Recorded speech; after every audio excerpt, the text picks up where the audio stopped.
Hi my dear friends, hope you are all doing well. ഇന്ന് നമ്മൾ discuss ചെയ്യുന്ന topic Robert Burns എഴുതിയ a red red rose എന്ന കവിതയാണ്. My love is like a red red rose എന്നത് Robert Burns 1794, അതായത് 1794 എഴുതിയ ഒരു മനോഹരമായ പ്രണയ കവിതയാണ്. റോബർട്ട് ബേൺസിനെ കുറിച്ച് പറയുകയാണെങ്കിൽ സ്കോട്ട്ലൻഡ് സ്വദേശിയായ പ്രശസ്ത കവിയായിരുന്നു അദ്ദേഹം. ഇത് ഒരു ലിറിക്കൽ ബാലഡ് ആണ്. അപ്പം ലിറിക്കൽ ബാലഡ് എന്ന് വെച്ചാൽ നമുക്കറിയാം അതിലൊരു സോങ് ലൈക്ക് ക്വാളിറ്റി ഉണ്ടാകും. അത് ഒരു റെഗുലർ റൈം സ്കീം ഫോളോ ചെയ്യും, സിമ്പിളായിരിക്കും, നല്ല മ്യൂസിക്കലായിരിക്കും, അതുപോലെ പാടാനായി രചിച്ചതാണ്. അതായത് it was meant to be sung. അപ്പോൾ ഈ കവിതയെക്കുറിച്ച് പറയുകയാണെങ്കിൽ ഈ കവിത പാടാവുന്ന രീതിയിൽ രചിച്ചതിനാലും ലളിതമായ ഭാഷയിലും സംഗീത സ്വഭാവത്തിൽ ഉള്ളതിനാലും ഇതൊരു ബാലഡ് ആണ്. ഓക്കെ, നമുക്കിനി അദ്ദേഹത്തിൻ്റെ കവിതയിലോട്ട് കടക്കാം. My love is like a red red rose that's newly sprang in June. അപ്പോൾ ആദ്യ വരിയിൽ അദ്ദേഹം എന്താ പറയുന്നത്? എൻ്റെ പ്രണയം, എൻ്റെ സ്നേഹം ഒരു ചുവന്ന റോസാപ്പൂവിനോട് പോലെയാണ്. അപ്പം ഇവിടെ റെഡ് റെഡ് റോസ്, അത് റെഡ് റോസ് എന്ന് പറഞ്ഞു കഴിഞ്ഞാൽ നമുക്കറിയാം സിമ്പിൾ ഓഫ് എന്തൊക്കെയാണ്? Simple of love, simple of beauty, simple of passion, അതുപോലെ സിമ്പിൾ ഓഫ് ഫ്രഷ്നെസ്, അതൊക്കെയാണ്.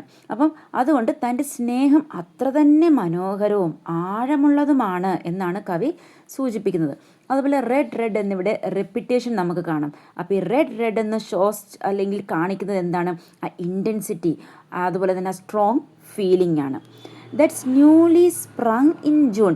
അപ്പോൾ ന്യൂലി സ്പ്രങ് മീൻസ് ജസ്റ്റ് ബ്ലൂംഡ്, പുതുതായി വിരിഞ്ഞത് എന്നാണ്. അപ്പോൾ ജൂൺ മാസത്തിൽ പുഷ്പങ്ങൾ ഏറ്റവും പുതുമയും സൗന്ദര്യവും കാണിക്കും. അതിനാൽ കവി പറയുന്നു തൻ്റെ സ്നേഹം ജൂൺ മാസത്തിൽ പുതുതായി വിരിഞ്ഞ ഒരു ചുവന്ന റോസാപ്പൂവിനോട് പോലെയാണ്.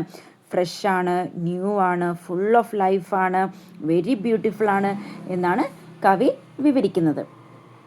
Oh, my love is like the melody that sweetly played in tune.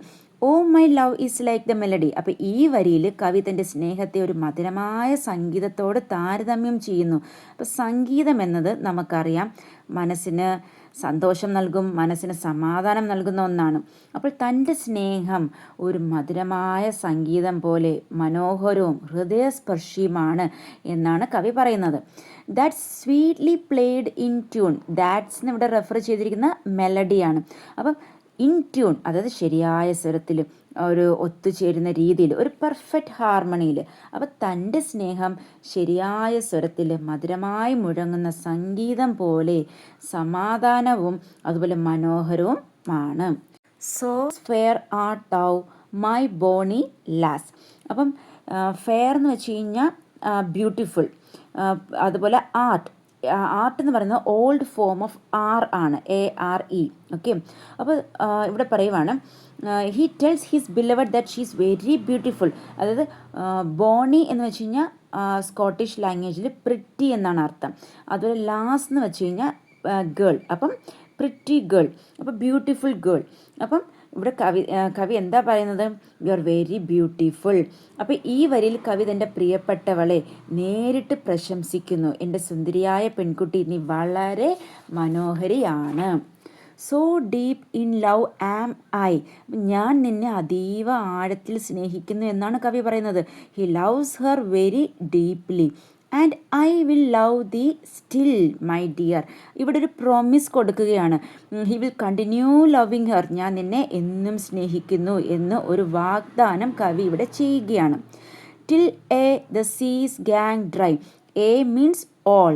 അതുപോലെ ഗാങ് എന്നുള്ളത് ഒരു സ്കോട്ടിഷ് വേർഡ്, ഗോ എന്നതിന് പറയുന്നതാണ്. അപ്പം ഗാങ് ഡ്രൈ, അത് ഗോ ഡ്രൈ അല്ലെങ്കിൽ ഡ്രൈ അപ്പ്. അപ്പം എല്ലാ കടലുകളും വറ്റിപ്പോകുന്നത് വരെ ഞാൻ നിന്നെ സ്നേഹിക്കുമെന്നാണ് കവി പറയുന്നത്. ഇത് അദ്ദേഹത്തിൻ്റെ ശാശ്വത സ്നേഹം കാണിക്കുന്നു. ഇവിടെ നമുക്കറിയാം കടലുകൾ വറ്റിപ്പോകുന്നത് അസാധ്യമായ കാര്യമാണ്. അതുകൊണ്ട് ഇതൊരു അതിശയോക്തിയാണ്, ഒരു ഹൈപ്പർബോൾ ആണ്. ഈ ഹൈപ്പർബോൾ അല്ലെങ്കിൽ ഈ എക്സാജറേഷൻ യൂസ് ചെയ്തുകൊണ്ട് കവി ഉദ്ദേശിക്കുന്നത് ഹിസ് ലവ്, അദ്ദേഹത്തിൻ്റെ സ്നേഹം എന്നത് എൻലെസ് ആണ്, എറ്റേണൽ ആണ്, അൺചേഞ്ചിങ് ആണ്, വെരി ഡീപ്പാണ്, അതുപോലെ വെരി സ്ട്രോങ് ആണ് എന്നതാണ്. Till the seas gang dry my dear. അപ്പം till all the seas go dry my dear. പിന്നെയും അദ്ദേഹം ആവർത്തിച്ച് ഇവിടെ പറയുകയാണ്. And the rocks melt with WI എന്നുള്ളത് ഇവിടെ വിത്ത് എന്നാണ്. ഓക്കെ, സ്കോട്ടിഷ് വേർഡിൽ. And the rocks melt with the sun. അപ്പോൾ സൂര്യൻ്റെ ചൂടിൽ പാറകൾ ഉരുകുന്നത് വരെ. അപ്പോൾ പാറകൾ ഉരുകുന്നത് അസാധ്യമാണ്, അത് നമുക്കറിയാം. അതിനാൽ ഇവിടെ ഒരു ഹൈപ്പർബോൾ, എക്സാജറേഷൻ, അതിശയോക്തിയാണ് കവി ഇവിടെ കൊടുക്കുന്നത്. തൻ്റെ സ്നേഹം എന്നത് ഒരിക്കലും അവസാനിക്കാത്തതാണ്, അതായത് ശക്തവും സ്ഥിരവുമാണ് എന്ന് കാണിക്കാൻ വേണ്ടിയാണ് കവി ഇവിടെ യൂസ് ചെയ്തിരിക്കുന്നത്. അപ്പം the poet cess even if rocks melt because of sons heat he വിൽ കണ്ടിന്യൂ ലവിങ് ഹർ. അപ്പോൾ സൂര്യൻ്റെ ചൂടിൽ പാറകൾ ഉരുകുന്നത് വരെ പോലും ഞാൻ നിന്നെ സ്നേഹിക്കും എന്നാണ് കവി ഇവിടെ പറയുന്നത്. I will love thee still my dear. അപ്പോൾ എഗൻ എന്താ ഇവിടെ കവി ചെയ്യുന്നത്? He promises his constant love while the sands of life shall run എന്ന് വെച്ച് കഴിഞ്ഞാൽ കണ്ടിന്യൂ ടു ഫ്ലോ. പഴയ കാലത്ത് സമയം അളക്കാൻ മണൽ കടികാരം ഉപയോഗിച്ചിരുന്നു. അതിലെങ്ങനെയാണെന്ന് വെച്ച് കഴിഞ്ഞാൽ ഈ മണൽ മുകളിൽ നിന്നും താഴേക്ക് ഒഴുകും. അപ്പോൾ ഇവിടെ ജീവിതത്തിൻ്റെ മണൽ എന്നത് ജീവിതകാലം എന്നാണ് അർത്ഥം.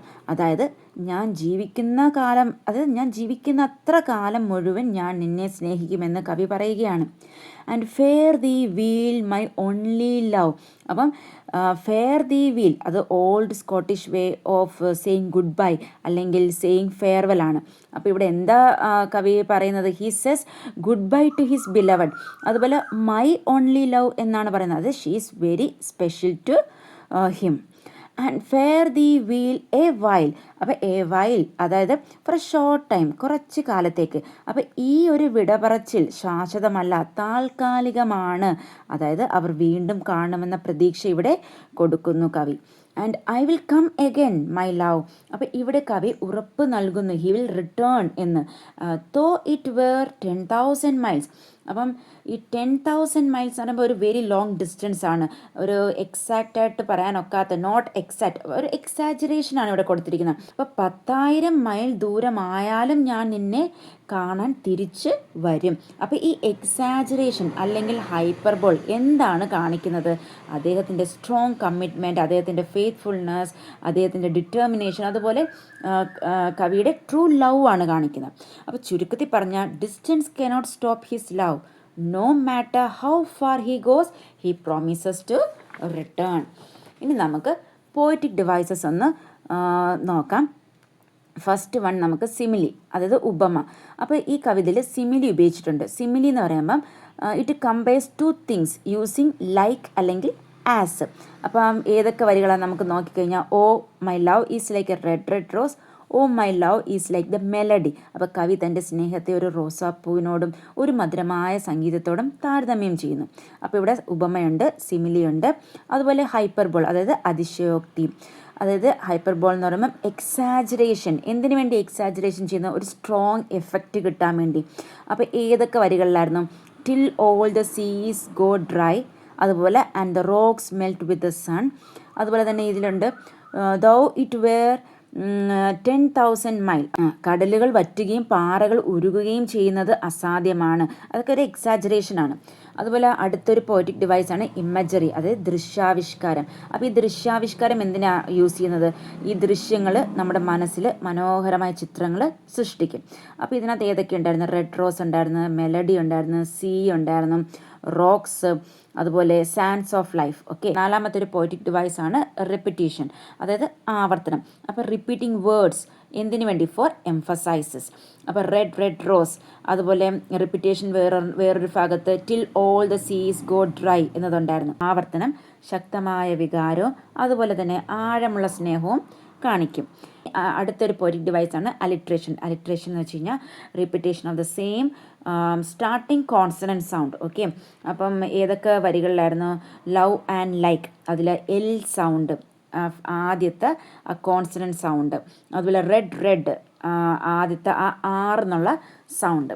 തീംസ് നോക്കിക്കഴിഞ്ഞാൽ ട്രൂ ആൻഡ് ഡീപ്പ് ലവ് ഒരു തീമാണ്, അതുപോലെ ഇറ്റേണൽ ലവ്, അതായത് ശാശ്വതമായ സ്നേഹം. I hope you are clear with this explanation. Thank you. Have a nice day.